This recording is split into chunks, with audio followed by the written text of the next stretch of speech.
You need to help your brother. Family comes first, Mariana.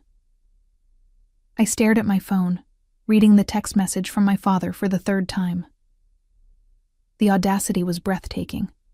My hands trembled as I sat at my kitchen table in Milwaukee, Wisconsin, trying to process what he was asking. $2,200 for my brother's graduation party. Not a request, a demand. My name is Mariana, and I'm 29 years old. I work as a dental hygienist at a busy practice downtown, and I'm a single mother to the most wonderful 5-year-old boy named Lucas. His father left before he was born, and honestly, that was probably for the best. What wasn't for the best was my own family's treatment of us over the years. I looked across the room at Lucas, who was building a tower with his blocks on the living room floor. His dark curls bounced as he concentrated, tongue poking out slightly the way kids do when they're focused. He had no idea what had happened just 3 days ago. Or maybe he did. And he was just better at hiding his hurt than I gave him credit for. 3 days ago was Lucas's 5th birthday party. I had sent invitations to my parents, my brother Tyler, and my younger sister Bethany 6 weeks in advance. I called to confirm. I texted reminders. I even offered to pick them up if transportation was an issue, though they all lived within 20 minutes of my house. The party was supposed to start at 2 in the afternoon.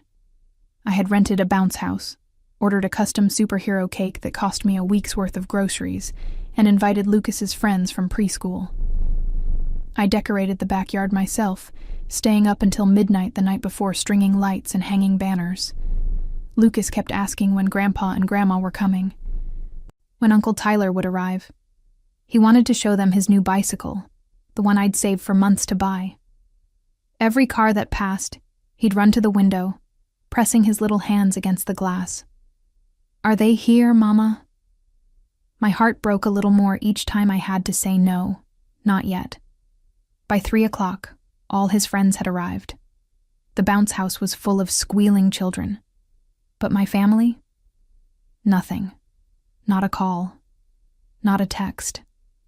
Complete silence. I called my mother. Straight to voicemail. I called my father. Same thing. Tyler didn't even have his read receipts on, so I couldn't tell if he'd seen my messages. Bethany, who was 23 and still lived at home with our parents, sent a brief text around 4. "Sorry, something came up." Something came up. That was it. No explanation. No apology to Lucas. Just those 3 words. I smiled through the party, took photos, helped Lucas blow out his candles. But inside, I was dying. Watching him glance at the door every few minutes, hope fading from his eyes each time, was torture. When the last guest left and I was cleaning up wrapping paper and cake crumbs, Lucas came up to me. His voice was so small. "Mama, did I do something wrong? Is that why they didn't come?" I pulled him into my arms, fighting tears. "No, baby. You didn't do anything wrong. Not a single thing." But sitting here now, reading my father's text demanding money for Tyler's graduation party, I realized something. This wasn't the first time. It wasn't even the second time. This was a pattern, and I had been too blind, or too hopeful, or too desperate for their approval to see it clearly. Last year, they had also skipped Lucas's 4th birthday. My mother claimed she had a headache. My father said he had to work. Tyler didn't respond at all.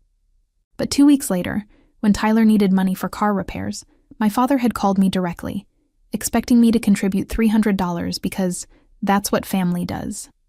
I had paid it. Like an idiot, I had paid it. The year before that, they came to Lucas's 3rd birthday party, but left after 20 minutes because Bethany wanted to go shopping. They hadn't even watched him blow out the candles. I looked at my father's text again. The message was clinical, transactional. "Tyler's graduation party is next month. We need $2,200 to cover the venue and catering. Your mother and I are contributing $1,500. You and Bethany should split the rest. Send $2,200 by Friday." The math didn't even make sense. If they were contributing $1,500 and Bethany and I were splitting the rest, why would I owe $2,200? But that was typical of my father. Numbers were whatever he needed them to be to get what he wanted. I thought about my savings account, the one I had been building for Lucas's future, for emergencies, for the security we didn't have. $2,200 would wipe out nearly a third of it. For a party. For my brother. The same brother who couldn't be bothered to show up for my son's birthday. Something hardened in my chest. A decision forming, sharp and clear. I had spent my entire adult life trying to be the good daughter, the reliable one, the one who showed up and paid up and never complained. Where had it gotten me? Sitting alone at my kitchen table while my son asked if he'd done something wrong. I opened my banking app and stared at the screen for a long moment. Then I typed in the amount, $1. In the memo line, I wrote, "Best wishes." I hit send before I could second-guess myself. The confirmation screen glowed on my phone. Payment sent, $1. My heart pounded. I had never defied my father like this. Never. Growing up, he ruled our household with an iron fist disguised as disappointed silence. He didn't yell often, but his quiet disapproval could crush you. My mother enabled every bit of it, always siding with him, always making excuses. I grew up in a house where Tyler could do no wrong, and Bethany was the baby who needed protecting. I was the middle child, the reliable one, the one who didn't need attention, because I could handle things myself. Parentification, I learned later in therapy. The term for when you turn a child into an adult too early. When I was 12 and Tyler was 9, I was the one making sure he had his homework done and his lunch packed. When Bethany was born, I was 14, and suddenly I had a third shift, making bottles, changing diapers, walking the floors at night when she cried so my parents could sleep. Mariana's so responsible, people would say, and my parents would beam with pride. What they meant was, Mariana's so useful. I learned not to ask for help. When I wanted to go to the homecoming dance in high school, my mother said we couldn't afford the dress, but 3 months later Tyler got a brand new gaming console for his birthday. When I graduated high school, we had cake at home. When Tyler graduated 2 years ago, they threw him a party at a restaurant and invited 50 people. The pattern was so clear now, looking back. But when you're living it, when it's all you know, you think maybe this is just how families work. Maybe you're asking for too much. Maybe you're being selfish. Getting pregnant with Lucas at 23 had been unplanned. His father, a guy I'd dated for 4 months, disappeared when I told him. My parents' reaction was predictable. Disappointment wrapped in, "we'll support you" statements that never quite materialized into actual support. They didn't come to any of my prenatal appointments. Didn't help me set up the nursery. When I went into labor 2 weeks early and called my mother in a panic, she said she couldn't come to the hospital because she had plans with Bethany. I had Lucas alone. Well, not entirely alone. A wonderful nurse named Patricia held my hand through the worst of it. But no family. No one who was supposed to love me unconditionally. After Lucas was born, things got slightly better. My parents would visit occasionally, bring small gifts. They liked showing pictures of their grandson to their friends. But the deeper issues remained. Every family gathering was structured around what Tyler needed, what Bethany wanted. Lucas and I were afterthoughts. When Lucas was 18 months old, my car broke down. I called my father because I didn't know what else to do. The repair estimate was $800, money I didn't have. He lectured me for 20 minutes about financial responsibility before finally agreeing to lend me the money. Lend, not give. I paid him back in full within 6 months, even though it meant eating rice and beans for weeks. 2 years later, Tyler totaled his car driving drunk. My father paid for the replacement vehicle outright. $12,000, just like that. Tyler never paid him back. When I asked my mother about the double standard, she said, "Tyler's going through a hard time. He needs our support." And apparently I didn't. I had tried to talk to them about it once, about a year ago. I sat them down and explained how their favoritism hurt. how I felt invisible, how Lucas deserved grandparents who showed up for him. My father listened with his arms crossed, face impassive. When I finished, he said, "You've always been too sensitive, Mariana. We treat all our children the same." My mother nodded along. "You're imagining things. We love you all equally." Gaslighting. Another therapy term I learned later. After that conversation, I stopped trying to fix things. I maintained basic contact, sent obligatory birthday cards, showed up to holiday dinners, but I stopped expecting anything. Stopped hoping they'd suddenly see Lucas and me as worth their time and energy. Still, some stupid part of me had hoped they'd come to his birthday party. I had explicitly told them how much it meant to Lucas, how he talked about it for weeks, how excited he was to show them his new tricks on the monkey bars. They couldn't even send a text until 4 hours after the party started. Now, sitting in my kitchen with that $1 payment confirmation on my screen, I felt something shift. Not just anger, though there was plenty of that. Something colder, more calculated. I had been playing by their rules my entire life, and it had gotten me nowhere. Maybe it was time to make my own rules. My phone buzzed. A text from my father. "Mariana, I don't see the full payment. There must be a mistake with your bank. Please resend $2,200. I almost laughed. There was no mistake, but he couldn't even conceive of the possibility that I had sent exactly what I meant to send. I didn't respond. Instead, I opened my contacts and scrolled to a number I'd saved 6 months ago but never called. A real estate attorney named Gregory who had helped my coworker with a property dispute. Because there was something my parents didn't know. Something I had been quietly working on since Lucas's 4th birthday party, when they first showed me exactly how little we mattered. The house I lived in, the one I'd been making payments on for 3 years, wasn't just in my name. Legally, it had been jointly owned by my father and me. He'd co-signed the mortgage when I was 26, just after Lucas was born, supposedly to help me qualify for better rates. At the time, I'd been grateful. Naive. I didn't realize it was another form of control. 6 months ago, after that conversation where they told me I was too sensitive, I'd started researching my options. I learned that I could refinance the house in my name alone if I could prove sufficient income and creditworthiness. It would cost money I didn't have easily available, but I'd been saving, cutting every possible expense. 3 months ago, I'd met with Gregory. He reviewed my finances and told me it was possible. Difficult, but possible. 2 months ago, I'd started the refinancing process. I'd told no one, not even my closest friend Destiny. This was my secret, my safety net, my escape route. And 1 month ago, the paperwork had gone through. The house was mine, solely, completely mine. My father's name was off the deed, off the mortgage, off everything. He just didn't know it yet. I had been waiting for the right moment to tell him. Or maybe I'd been waiting to see if he'd give me a reason to tell him. He just had. I texted Destiny, "Are you free tonight? Need to talk."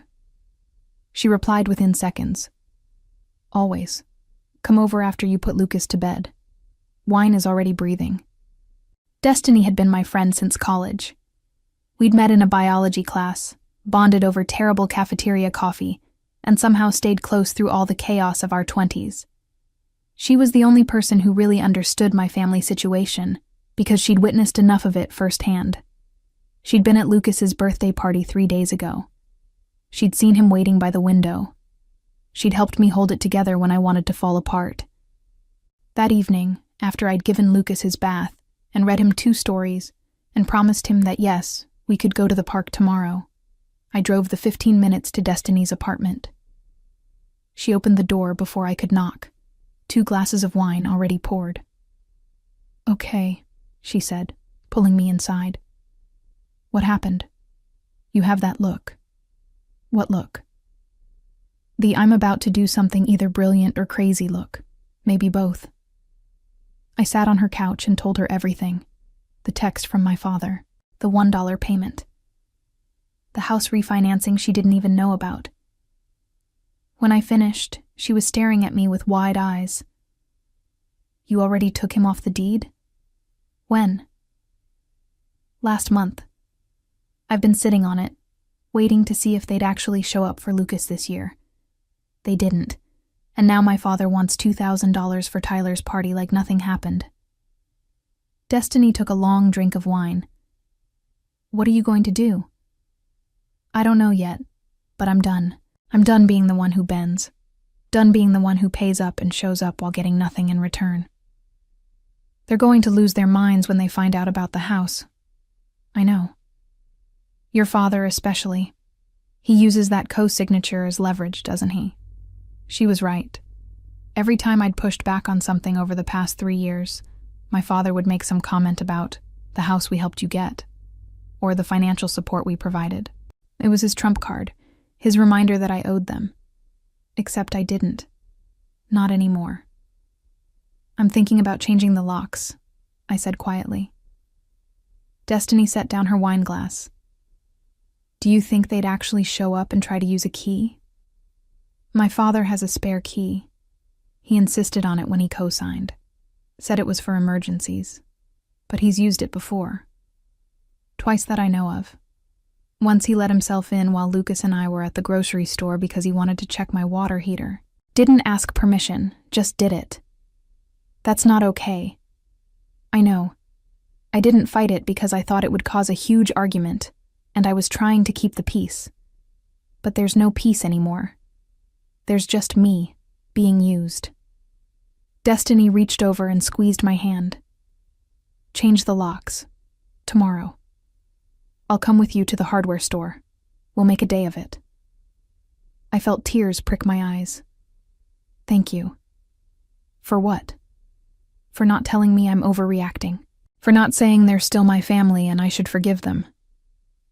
"Mariana, they ghosted a 5-year-old's birthday party, their own grandson, and now they want money from you? No, absolutely not. You don't owe them forgiveness. You don't owe them anything." We talked for another hour. She helped me think through the practical steps. Change the locks. Document everything. Every text. Every missed event. Every broken promise. Prepare for backlash. Because there would be backlash. My father didn't handle defiance well. The next morning, Saturday, Destiny picked me up at 9. Lucas was at a playdate with his best friend from preschool, a standing weekend arrangement that gave me a few hours to handle adult tasks. We went to the hardware store and bought new deadbolts for both the front and back doors. The guy at the counter, an older man with kind eyes, showed us how to install them. "Easy enough," he said. "Anyone can do it with a screwdriver in about 20 minutes. Back at home, I changed both locks. The physical act of removing my father's key from the equation felt symbolic. Every turn of the screwdriver was a small revolution. When I finished, I stood on my front porch and looked at the new brass deadbolt. My house, my locks, my rules. My phone buzzed with another text from my father. "Mariana, it's been 2 days. I need that money transferred by tomorrow, or we can't confirm the venue for Tyler's party. Stop playing games." Playing games, as if my entire life wasn't a game to them. One where the rules kept changing to benefit everyone but me. I texted back. I sent what I could afford. Best wishes to Tyler. 3 dots appeared immediately, showing he was typing. They disappeared. Appeared again. This happened 4 times before his response finally came through. "What you sent was insulting. Your brother deserves better than your petty behavior. We'll discuss this in person. I'll be by your house tomorrow at noon." My heart rate spiked. Tomorrow was Sunday. Lucas would be home. I didn't want him to witness whatever confrontation was coming. I texted Destiny. "My father is coming here tomorrow at noon. Can Lucas stay with you for a few hours?" Her response was immediate. "Absolutely. Bring him over at 11. We'll make cookies." I made another decision right then. I called Gregory, the real estate attorney. He answered on the 3rd ring. Hi, Gregory. It's Mariana. We spoke a few months ago about the house refinancing. Of course. Is everything all right with the paperwork? The paperwork is fine, but I think I'm going to need legal documentation proving the house is solely in my name now. Something official I can show someone if needed. Can you help with that? There was a pause. Is someone disputing your ownership? Not yet, but they might try, and I want to be prepared. I can have certified copies of the deed and mortgage documents ready by Monday morning. I'll also draft a letter summarizing the ownership transfer if you think that would help. That would be perfect. Thank you. After I hung up, I sat in my quiet house and let myself feel the fear. Because I was scared. Terrified, actually. I was challenging my father's authority for the first time in my life, and I knew he wouldn't take it well. But I was also exhausted. Exhausted from trying to earn love that should have been freely given. Exhausted from watching my son's face fall every time my family chose not to show up. Exhausted from being the designated family doormat. Something my therapist had said once came back to me. You can't control how other people treat you. You can only control how you respond. I was responding. Finally. That night, I lay in bed and thought about what would happen tomorrow. My father would show up expecting to lecture me, expecting me to cave and transfer the money like I always did. He'd probably threaten to use his key if I didn't answer the door quickly enough. Except he wouldn't have a key that worked anymore. And the house he thought gave him power over me was no longer his to claim. I didn't sleep much. Every time I closed my eyes, I imagined the confrontation. His anger. My mother's tears. The accusations of being ungrateful, selfish. A bad daughter. But then I'd think of Lucas asking if he'd done something wrong. And the fear would transform into something harder. Determination. Sunday morning, I took Lucas to Destiny's apartment. I packed his favorite toys, some snacks, and told him he got to have a special cookie-making day with Auntie Destiny. "Why can't you stay, Mama?" he asked.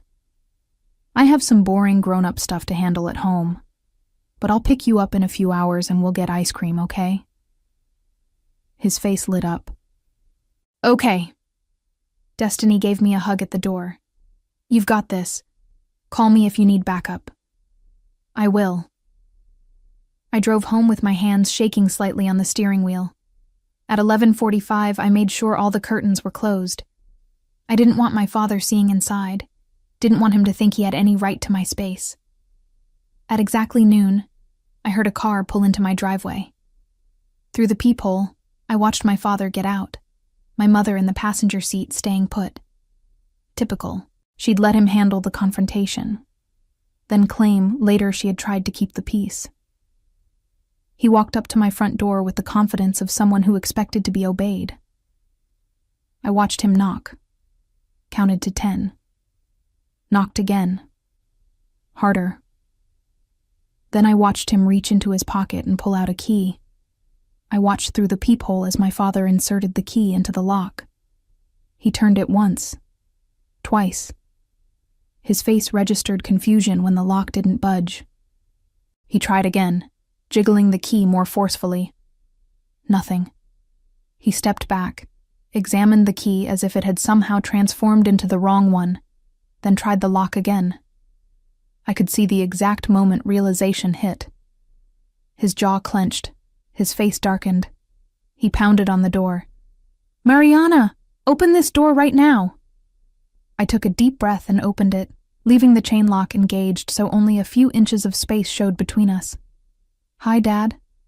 His eyes went to the chain, then back to me. "What's going on?" "My key doesn't work."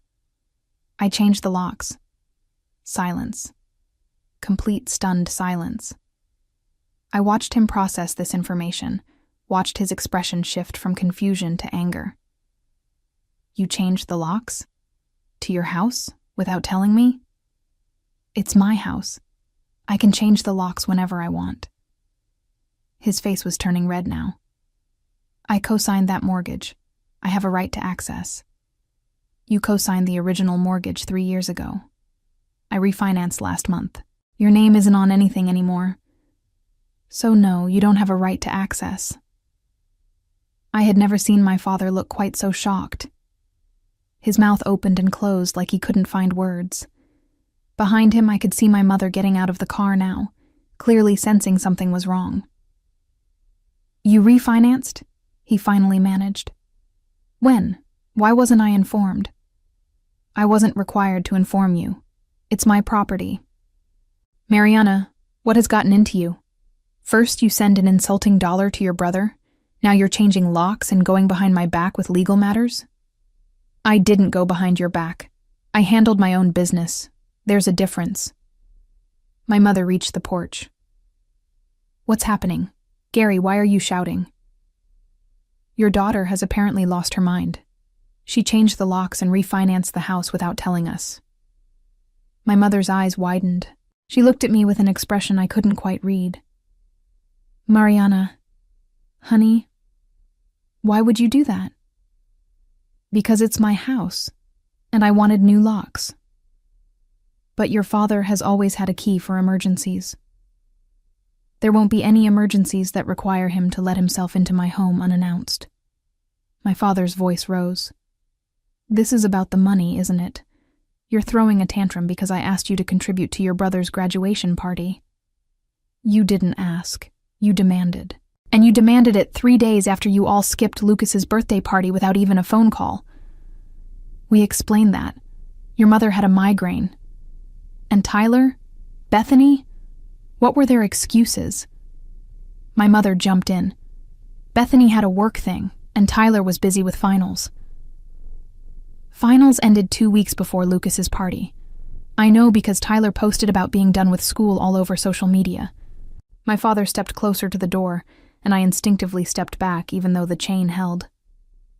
You're being incredibly selfish right now. Your brother's graduation is a major milestone. The party is important to him. And my son's 5th birthday wasn't important? That's different. Lucas is a child. He doesn't understand these things yet. The words hung in the air like poison. My hands trembled with rage. Get off my property. My father's eyes narrowed. Excuse me? You heard me. This is my house, my property, and I'm asking you to leave. Mariana, let's just calm down and talk about this, my mother said, her voice taking on that placating tone I knew so well. We're family. We don't need to be so hostile. You're right. We are family, which is why you should have shown up for your grandson's birthday. Which is why you should have called to apologize instead of demanding money from me 3 days later. We're asking for help with a family celebration, my father said. That's what families do. They help each other. Then where was my help when Lucas was born? Where was my help when my car broke down and you made me pay back every penny?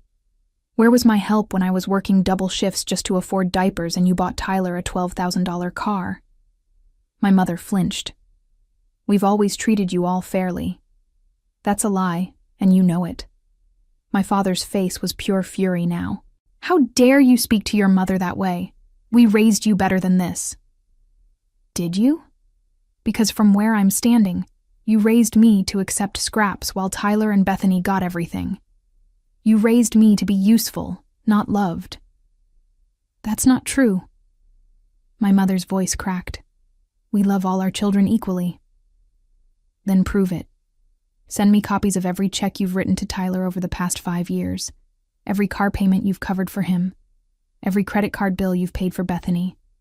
Let's add it all up and see if it equals what you've given me. Silence. Neither of them said a word. That's what I thought. I started to close the door. My father slammed his hand against it. If you don't open this door right now and have a civil conversation, there will be consequences. What consequences? You can't threaten me with the house anymore. You have no power here. We're your parents. We have every right to expect respect and support from our daughter. And I had every right to expect my parents to show up for their grandson's birthday. Guess we're both disappointed. I closed the door, locked the deadbolt, engaged the chain. Through the wood, I could hear my father shouting, "This isn't over, Mariana. You can't treat family this way." I walked to the kitchen, my whole body shaking. I poured myself a glass of water and tried to steady my breathing. Outside, I could hear my mother trying to calm my father down, their voices gradually fading as they presumably returned to their car. My phone started ringing. My father. I declined the call. It rang again. Declined. A text came through. "You're making a huge mistake. We're going to fix this, whether you like it or not." What did that mean? I stared at the message, feeling uneasy. My father wasn't someone who made empty threats. Another text, this time from Tyler. "What the hell is your problem? Dad just called me freaking out. You changed the locks on the house he helped you buy? That's messed up." I typed back, "The house I bought, that I pay for, that's now entirely in my name. And maybe if you'd shown up for Lucas's birthday, we wouldn't be here." Tyler. "Lucas is a kid. He'll have plenty of birthdays. My graduation only happens once." The audacity was staggering. I didn't respond. Within seconds, my phone rang again. Tyler this time. I let it go to voicemail. Then Bethany called. I declined that too. A group text appeared, one that included my parents, Tyler, Bethany, and me. My father had started it. "Family meeting, tonight at 6, at our house. Mariana, you need to be there. This behavior stops now." I stared at the message. The presumption that I would just show up, that I would fall in line like always, made my blood boil. I typed, "No." Just that. One word. My father. "This isn't optional." Me. "I'm an adult. It's absolutely optional, and I'm declining." Tyler. "Come on, Mariana. Stop being dramatic." Bethany. "We just want to talk. Why are you being so difficult?" My mother. "Please, honey, let's work this out as a family." I turned my phone on silent and set it face down on the counter. I couldn't deal with this anymore. Not right now. I called Destiny. "Can I pick up Lucas in an hour instead of now? I need a minute." "Take all the time you need. He's having a blast. We're on cookie number 3. "Thank you. I'll explain everything when I get there." I sat at my kitchen table and let myself cry. Not sad tears. Angry tears. Frustrated tears. Relieved tears. All mixed together into a confusing mess of emotion. I had just stood up to my father for the first time in my life. I had set a boundary and enforced it. But instead of feeling triumphant, I felt terrified, because I knew this wasn't over. My father's text had promised consequences, and he always followed through on his threats. What scared me most was that I didn't know what those consequences might be. An hour later, I drove to Destiny's apartment to pick up Lucas. He came running to the door with chocolate on his face and a huge smile. "Mama, we made so many cookies, and Auntie Destiny let me put extra chocolate chips." I scooped him up, breathing in his little kid smell of sugar and soap. "That sounds amazing, buddy." Destiny pulled me aside while Lucas gathered his toys. "How did it go?" "About as well as expected. He tried to use his old key, realized it didn't work, and lost his mind. I told them to leave. Now my entire family is having a meltdown via group text." "Let me see." I handed her my phone. She scrolled through the messages, her expression growing darker with each screen. "They're delusional. Completely delusional. Listen to this. We just want to talk." "No, they want to bully you into compliance." "I know. Are you going to the family meeting?" "Absolutely not." "Good. Don't give them that power." She handed back my phone. "What do you think they'll do next?" "I don't know. That's what worries me." Lucas came bouncing back with his backpack. "Ready, Mama." We said goodbye to Destiny, and I drove Lucas home. The whole drive, he chattered about cookies and how Auntie Destiny taught him a new song. His innocence, his joy. It reminded me why I was doing this. Not for me, for him. So he'd grow up knowing he deserved better than what I'd accepted. That evening, at exactly 6 o'clock, my phone exploded with notifications. The family meeting had apparently started without me, and they were not happy about my absence. Tyler, seriously? You're really not coming? Bethany, this is so disrespectful.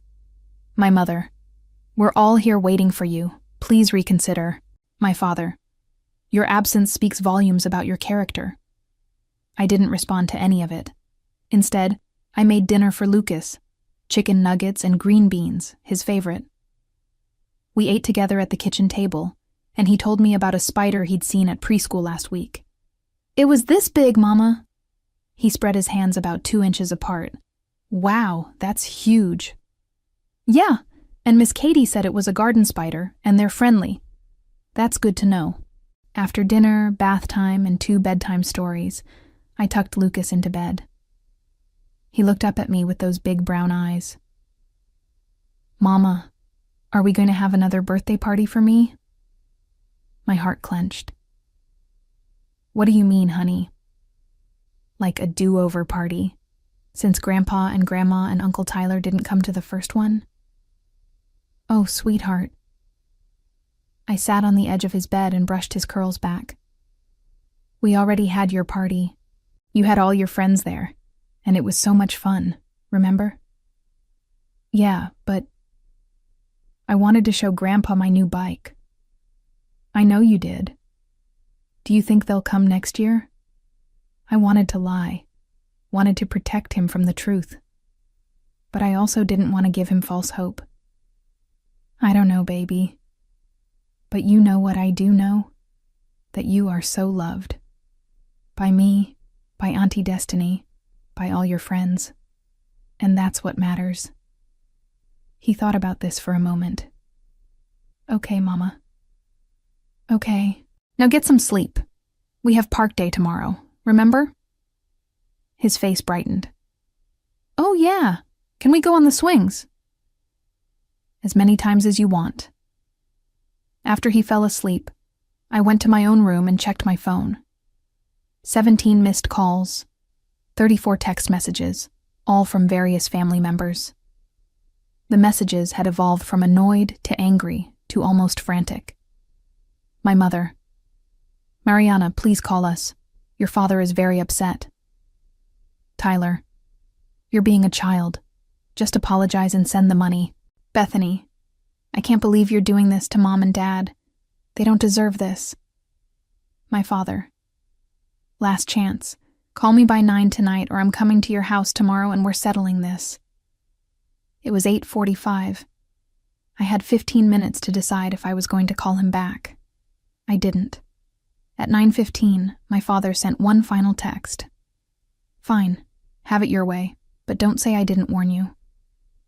I lay in bed that night, anxiety churning in my stomach. What did he mean? What was he going to do? The next morning was Monday. I dropped Lucas at preschool and went to work. My dental practice was busy, which was good. It kept my mind occupied. Between patients, I checked my phone. Nothing from my family. The silence felt ominous. During my lunch break, I drove to Gregory's office to pick up the certified documents he'd promised. He handed me a thick manila envelope. Everything you need is in here. Certified copies of the new deed, the refinanced mortgage documents, and a letter from me explaining the ownership transfer with legal citations. If anyone questions your ownership, this should clear it up immediately. Thank you so much. Can I ask what's going on? You seem stressed. I gave him a brief summary. His expression grew concerned. Keep these documents somewhere safe, and if things escalate, don't hesitate to call the police. Family dynamics can get complicated, but the law is clear. It's your property.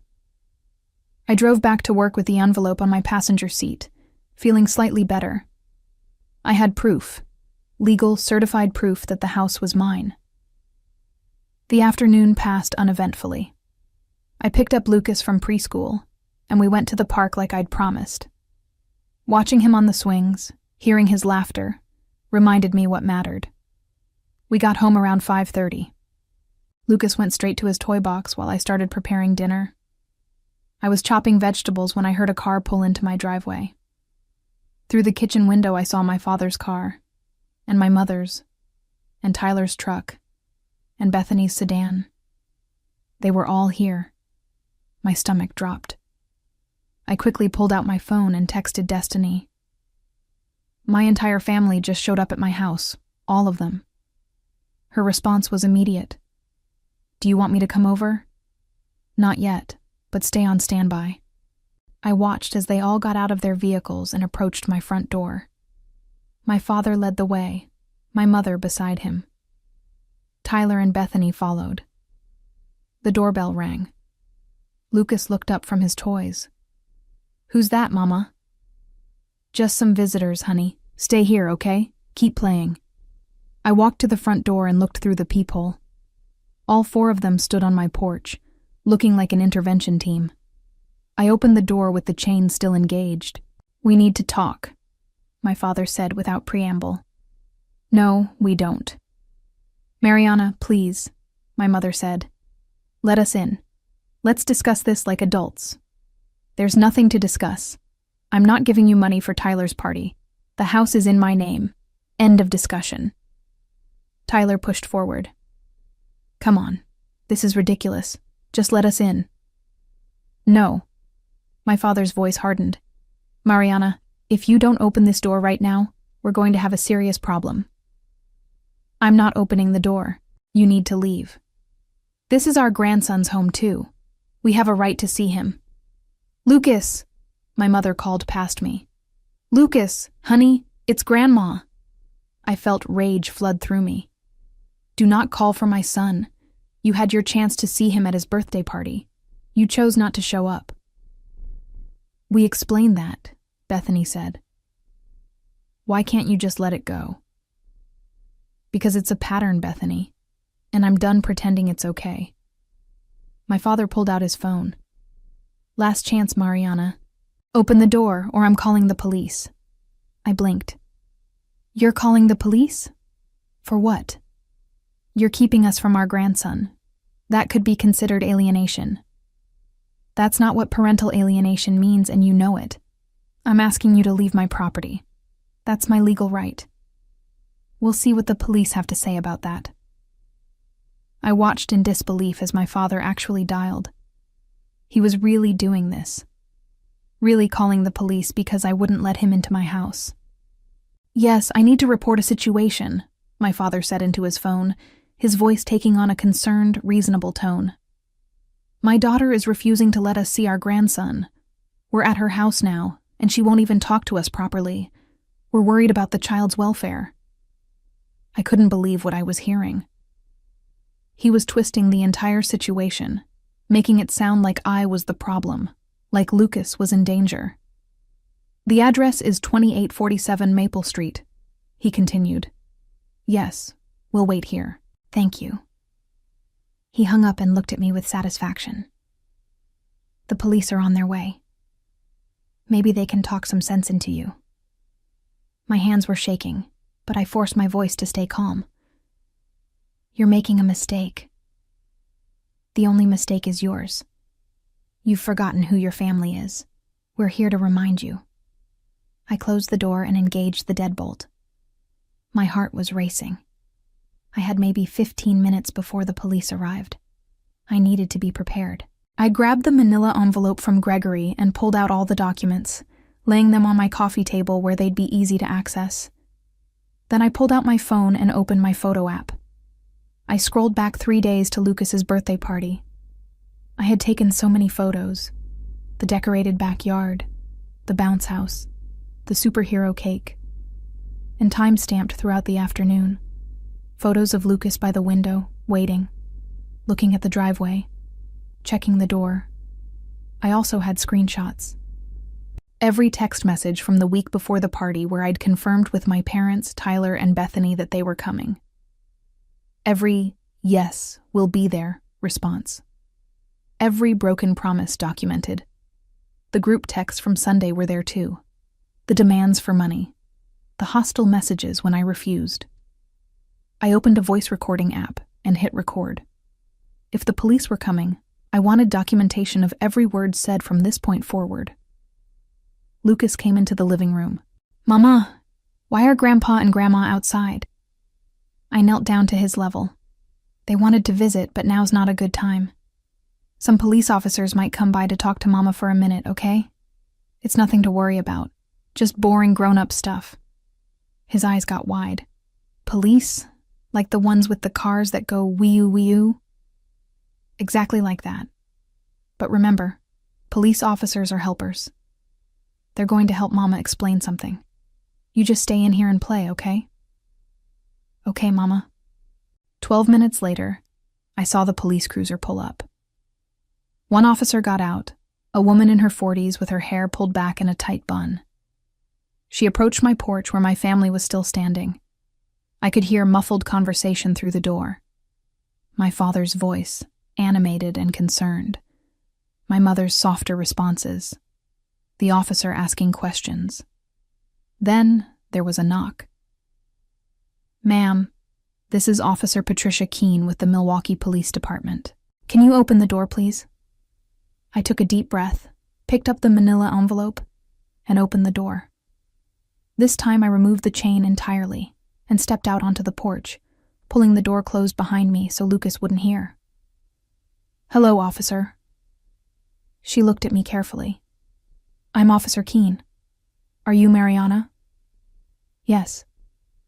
"Your father called with concerns about his grandson's welfare and reported that you're refusing to let family members see the child. Can you tell me what's going on here?" My father started to speak, but Officer Keene held up a hand. "Sir, I'd like to hear from her first, please." I took another breath. "My son is fine. He's inside playing with his toys. He had his 5th birthday party last week, and my parents, brother, and sister were all invited. They confirmed they would attend. None of them showed up, not even a phone call to say they couldn't make it. 3 days later, my father texted demanding $2,200 for my brother's graduation party. When I declined, he became hostile. Yesterday he showed up here with my mother, and when his key didn't work because I'd changed the locks on my own home, he became angry. Today, the entire family showed up unannounced, and when I asked them to leave, my father threatened to call the police, which he did. Officer Keene's expression didn't change, but I saw her eyes shift to my father. "Is this accurate?" "That's a very one-sided version of events," my father said. "What she's not telling you is that I co-signed the mortgage on this house. I have a vested interest and a right to access. Do you currently co-own the property?" "Well, I co-signed the original mortgage." "That's not what I asked. Are you currently listed as an owner on the deed?" My father hesitated. "I'm not sure about the current status." I pulled out the documents. "Officer, I refinanced the house last month. My father's name was removed from all ownership documents. The house is solely in my name. I have certified copies of the deed and mortgage here if you'd like to see them." Officer Keene took the papers and examined them carefully. She looked at the dates, the signatures, the official stamps. Then she looked at my father. "Sir, according to these documents, you have no legal ownership of this property. Is that correct?" My father's jaw clenched. "The original mortgage..." "Sir, the original mortgage is no longer relevant. The property was refinanced and is now solely in your daughter's name, which means she has every right to deny you access and to ask you to leave. But she's keeping us from our grandson." "Is there a custody agreement in place?" Officer Keene asked me. "No. I have sole custody. Lucas's father isn't involved." "Have there been any court orders granting grandparent visitation?" "No." Officer Keene turned back to my father. "Then she's well within her rights to determine who has access to her child. There's no legal issue here." "This is family business," my mother interjected. "Can't you see she's being unreasonable? We just want to talk to our daughter and see our grandson." Ma'am, what I see is a woman standing on her own property asking you to leave. That's her legal right. If you refuse to leave, you're trespassing. Tyler stepped forward. This is insane. She's our sister. We're not strangers. Family dynamics don't override property rights, Officer Keene said firmly. Mariana, do you want to press trespassing charges? I looked at my family. My father's red face, my mother's tears, Tyler's disbelief, Bethany's shock. Part of me wanted to say yes, wanted to press charges just to drive home how serious I was. But another part of me, the part that was exhausted and just wanted peace, couldn't do it. No charges. I just want them to leave and not come back unless invited. Officer Keene nodded. She turned to my family. You heard her. You need to leave this property now. If you return without her permission, she can call us back and press trespassing charges. Do you understand? My father opened his mouth to argue, but Officer Keene's expression stopped him. Do you understand, sir? Yes, he said through gritted teeth. Good. I suggest you all leave now. I watched as my family slowly walked back to their cars. My mother was crying openly now. Bethany put an arm around her. Tyler shot me a look of pure disgust before getting in his truck. My father was the last to leave. He stopped at his car door and looked back at me. You're going to regret this, Mariana. You're throwing away your family over money and pride. I met his eyes. I'm protecting my son from people who don't value him. That's not something I'll ever regret. He got in his car and slammed the door. Officer Keene waited until all the vehicles had pulled away before turning back to me. Are you okay? I think so. Thank you for listening to both sides. It's my job. But for what it's worth, you did the right thing. Those documents saved you a lot of hassle. She paused. Can I give you some advice? Please. Document everything. Keep records of all communication. If they show up again, call us immediately, and consider getting a restraining order if the harassment continues. I will. Thank you, Officer Keene. She handed me her card. If you need anything, don't hesitate to call.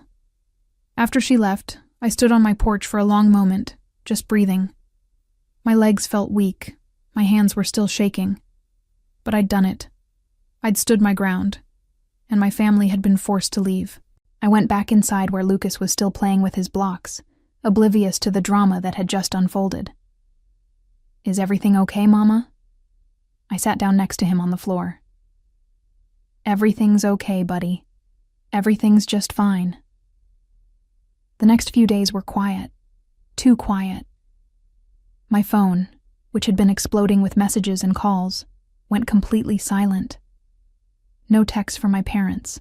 No angry calls from Tyler. No guilt-tripping messages from Bethany. The silence felt worse than the confrontation. I went to work, picked up Lucas from preschool, made dinners, read bedtime stories. Normal life continued, but I felt like I was waiting for the other shoe to drop. My father's parting words echoed in my mind. You're going to regret this. On Wednesday evening, 4 days after the police had removed my family from my property, I got a call from an unknown number. I almost didn't answer, but something made me pick up. Hello? Is this Mariana?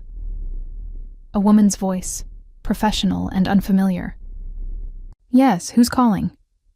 My name is Jennifer, and I'm calling from Child Protective Services. We received a report about your 5-year-old son, Lucas. I'd like to schedule a home visit to follow up on some concerns that were raised. My blood ran cold. What concerns? I can't discuss the specifics over the phone, but I assure you this is standard procedure when we receive a report. Would tomorrow afternoon work for a visit? Around 2? My mind was racing. A report. Someone had reported me to CPS, and I knew exactly who. Yes, tomorrow at 2 is fine. Thank you. I'll see you then. After I hung up, I sat staring at my phone, My hands were shaking again, but this time with pure rage. My father had actually called CPS on me. He'd reported me as an unfit mother because I wouldn't give him money and wouldn't let him control my life anymore. I called Destiny immediately. He called CPS on me. My father actually called CPS. What? Are you serious? A caseworker named Jennifer is coming tomorrow at 2 for a home visit. They received a report with concerns about Lucas. That's insane. Lucas is healthy, happy, well cared for. Anyone with eyes can see that.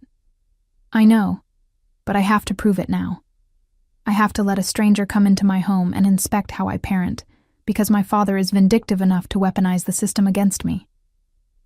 Destiny was quiet for a moment. Okay, here's what we're going to do. You're going to clean your house tonight. Make sure everything is organized, safe, and tidy. Tomorrow, before the caseworker arrives, I'm coming over. I'm bringing documentation. What kind of documentation? Lucas's preschool records showing perfect attendance and no concerns. Pictures from his birthday party showing a happy, healthy kid. Character references if you need them. We're going to make it impossible for them to find anything wrong, because there isn't anything wrong. Thank you, I whispered. And Mariana, after this is over, you need to consider that restraining order Officer Keene mentioned. Your father has escalated this beyond family drama. She was right. I knew she was right. That night, after Lucas went to bed, I cleaned my house more thoroughly than I ever had. I organized Lucas's toys, wiped down every surface, checked that all medications were properly stored and labeled, made sure there was plenty of healthy food in the refrigerator and pantry. I gathered Lucas's medical records, his preschool reports, his growth charts from his pediatrician. I barely slept. The next day, I took a personal day from work. Destiny arrived at noon with a folder full of documents. Preschool records, she said, spreading papers on my kitchen table. I called Miss Katie and explained the situation. She wrote a letter detailing Lucas's development, social skills, and general well-being. She also noted that you're always on time for pickup and drop-off, you attend all parent-teacher conferences, and you volunteer for class activities. She did that for me? She was horrified when I told her someone reported you to CPS. She said it's obviously malicious and she'd be happy to testify to that if needed. I felt tears prick my eyes. I don't deserve you. Yes, you do. Now, I also have photos from the birthday party, your pediatrician's contact information, and a list of character references including me, Miss Katie, and 3 of your coworkers who've known you for years. At exactly 2 o'clock, Jennifer from CPS arrived. She was younger than I expected, maybe early 30s, with kind eyes and a professional demeanor. I invited her in, introduced Destiny as my friend who was there for moral support. Jennifer walked through the house, making notes. She asked to see Lucas's bedroom, the kitchen, the bathroom. She checked that cleaning supplies were stored safely, that there were working smoke detectors, that the home was clean and well-maintained. Then she asked to speak with Lucas.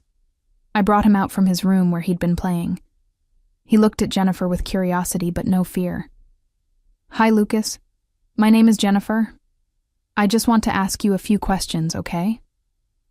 Okay, he said, climbing onto the couch next to me. Do you like living here?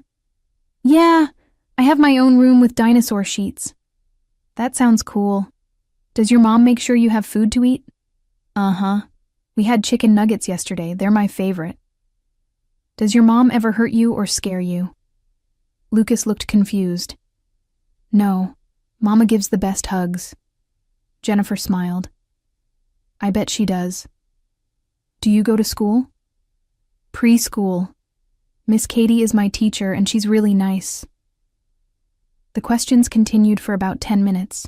Lucas answered each one honestly and cheerfully, completely unaware of the weight they carried. After Jennifer finished with Lucas, I sent him back to his room to play. She sat down across from me and Destiny at the kitchen table. I'm going to be honest with you, Mariana. The report we received alleged neglect, specifically that your child was being denied access to family members and potentially kept in an unsafe environment. Based on what I've seen today and my conversation with Lucas, none of those allegations appear to be true. They're not, I said firmly. Can I ask who made the report? Reports are confidential, but I can tell you that the caller identified themselves as the child's grandfather. There it was. Confirmation. My father called because I refused to give him money and set boundaries about access to my home. 4 days ago, police had to remove him and other family members from my property for trespassing. Jennifer's eyebrows rose. I see. Do you have documentation of that? I showed her Officer Keen's card and explained the entire situation. Destiny provided the additional documentation we'd prepared. Jennifer reviewed everything carefully. Finally, she closed her notebook. I'm going to close this case as unfounded. Lucas is clearly well cared for. Your home is safe and appropriate, and there's no evidence of neglect or abuse. In fact, all evidence points to you being a dedicated, attentive parent. Relief flooded through me. Thank you. However, I do want to note in my report that this appears to be a malicious complaint related to a family conflict. If your father calls again with similar allegations, that history will be on file. After Jennifer left, I collapsed onto my couch. Destiny sat next to me and put her arm around my shoulders. You did it. You got through it. He used CPS as a weapon against me, Destiny. He tried to have my son taken away because I wouldn't obey him. I know, and that's why you need to protect yourself legally. This isn't going to stop unless you make it stop. She was right. I'd been hesitant about a restraining order because it felt so final, so dramatic. But my father had proven he was willing to go to any length to punish me for defying him.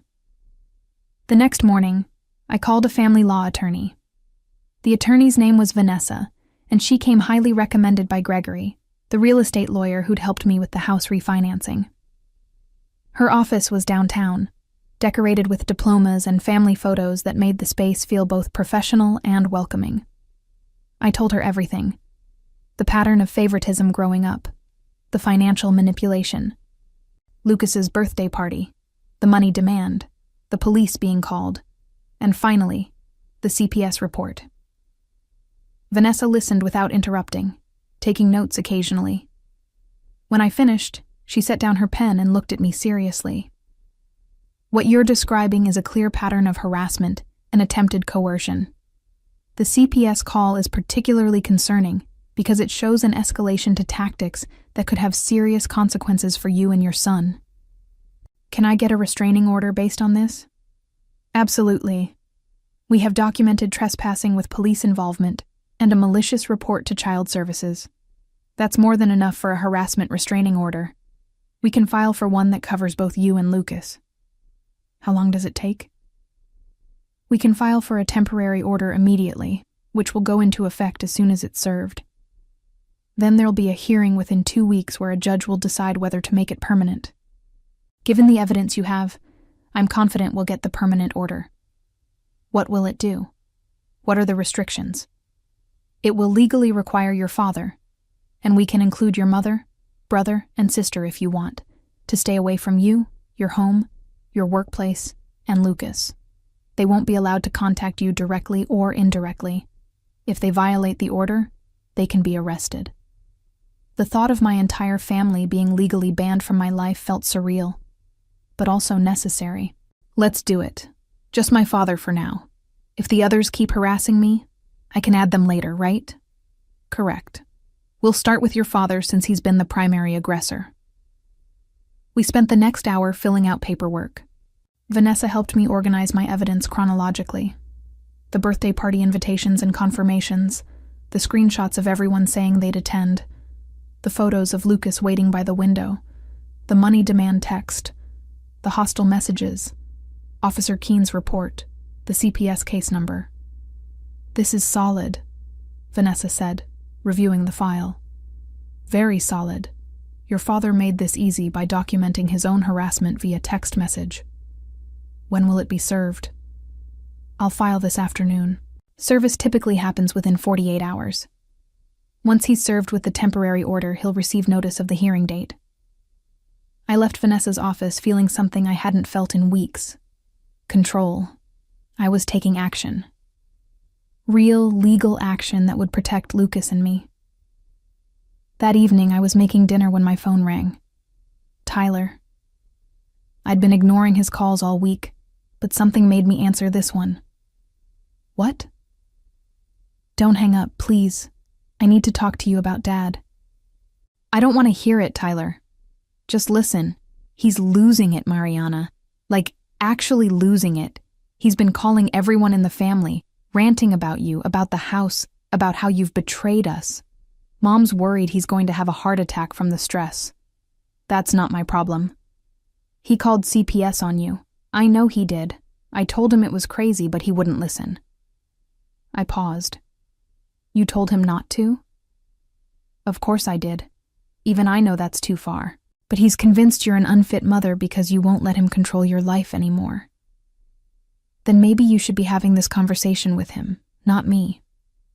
I tried. We all tried. He won't listen to anyone. He's planning something else, Mariana. I don't know what, but he keeps saying you need to learn your lesson. My stomach tightened. What does that mean? I don't know. But I wanted to warn you. Whatever you're doing to protect yourself, keep doing it. Why are you telling me this? Tyler was quiet for a moment.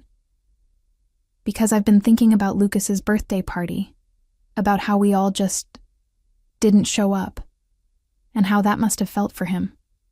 For you. And then Dad demanded money 3 days later like nothing happened. That was wrong, Mariana. I should have said something then.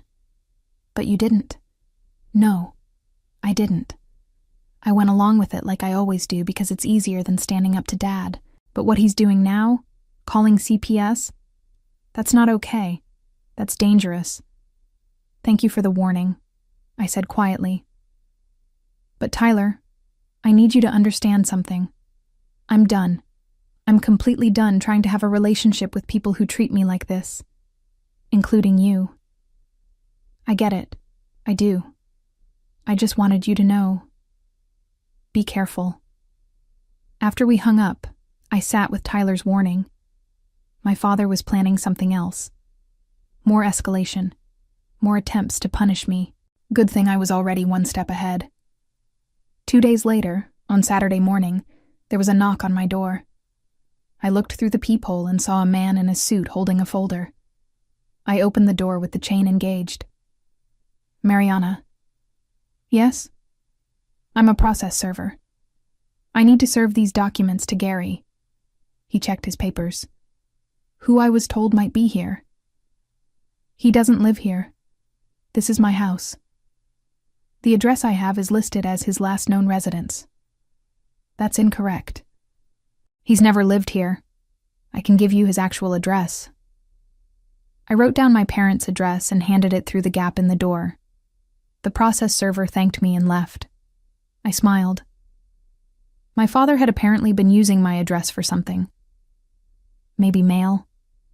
Maybe as a backup address for legal purposes. Either way, whatever documents were being served to him, he was about to receive them at his actual home. That afternoon, I got my own visit from a process server, but this one was expected. It was confirmation that my father had been served with the temporary restraining order. My phone started ringing within an hour. My mother. I let it go to voicemail. She called again, and again. Finally, I listened to the voicemail. Mariana, what have you done? Your father just got served with some kind of court order saying he can't contact you or see Lucas. This is going too far. You need to drop this immediately. Call me back. I deleted the message. Another call came, this time from Bethany. Are you serious right now? A restraining order against Dad? Because of what? Money? You've officially lost your mind. Mom is hysterical. Fix this. Delete. Tyler texted. I warned you he was planning something. I didn't think you'd go nuclear first. Restraining order? Really? I replied. He called CPS and tried to have Lucas taken away. I'm protecting my son. Don't contact me again. That evening, Destiny came over with wine and takeout. We sat on my couch while Lucas played in his room.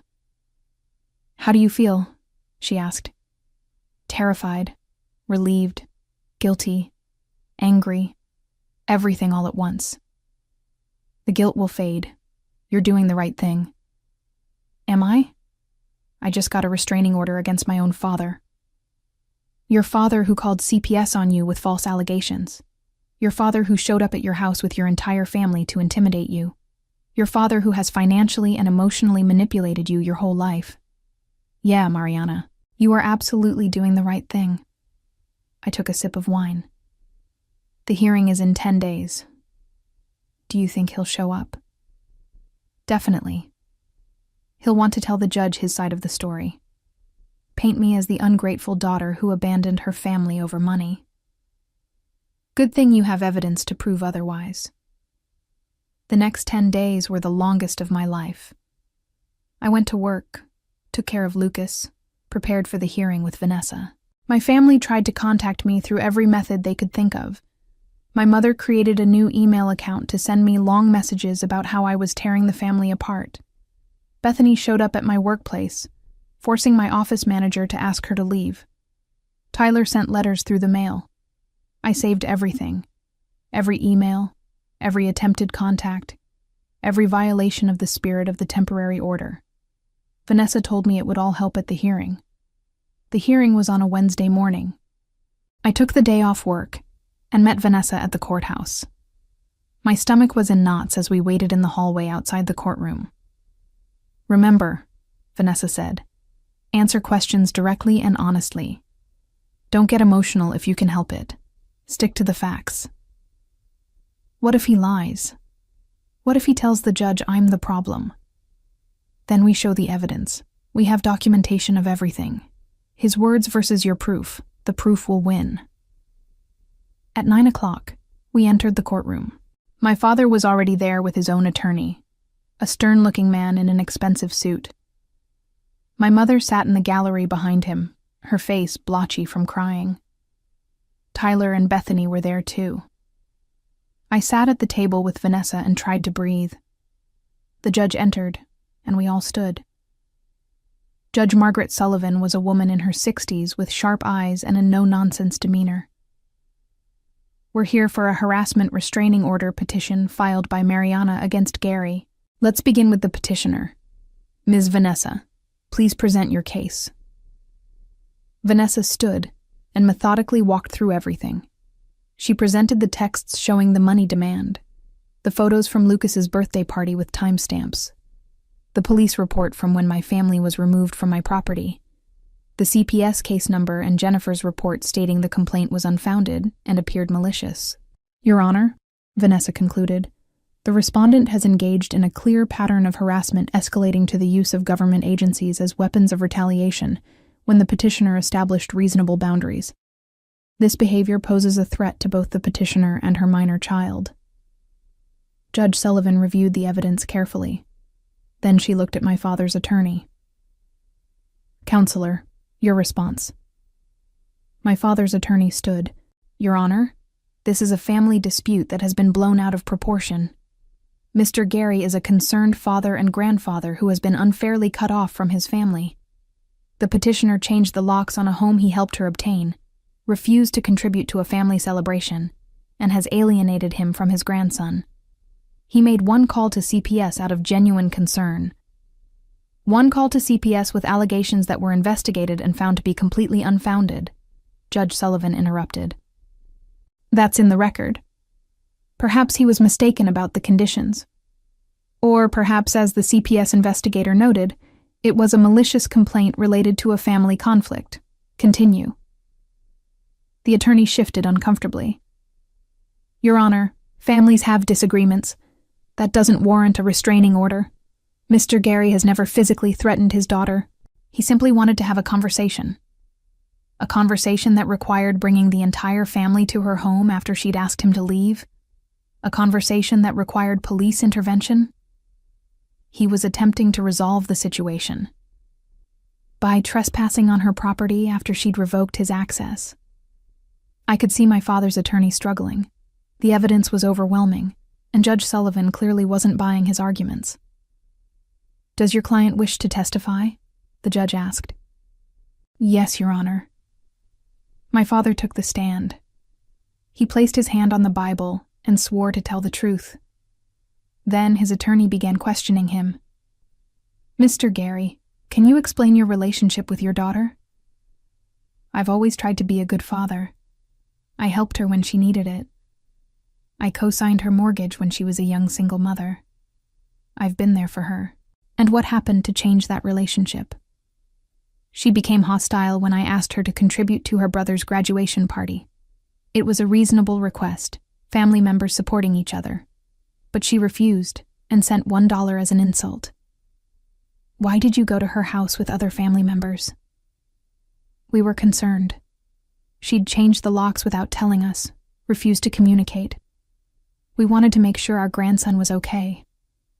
"And the CPS call?" My father's face reddened slightly.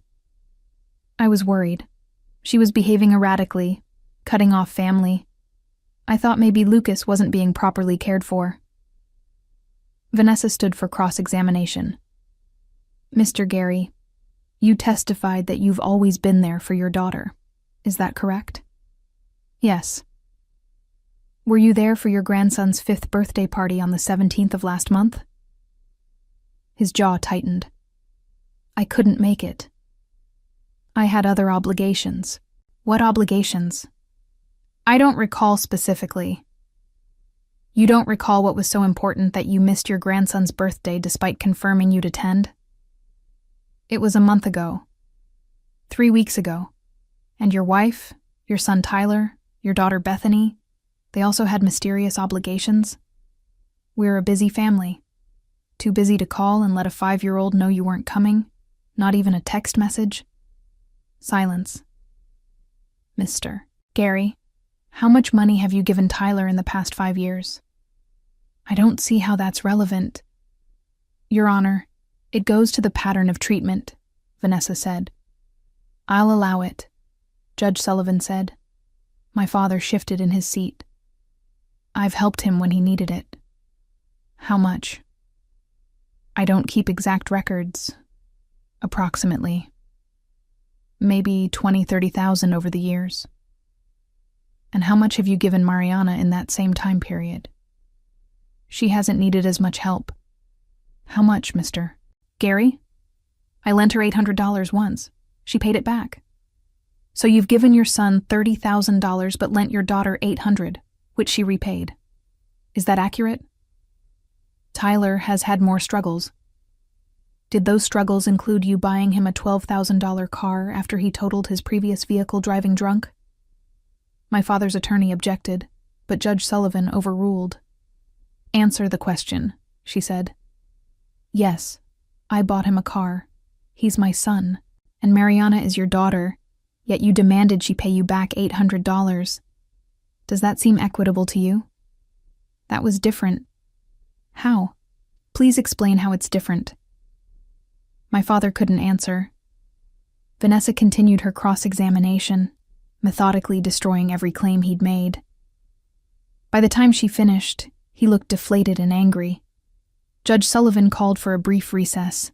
When we reconvened, she delivered her ruling. "I've reviewed all the evidence presented today. The pattern is clear.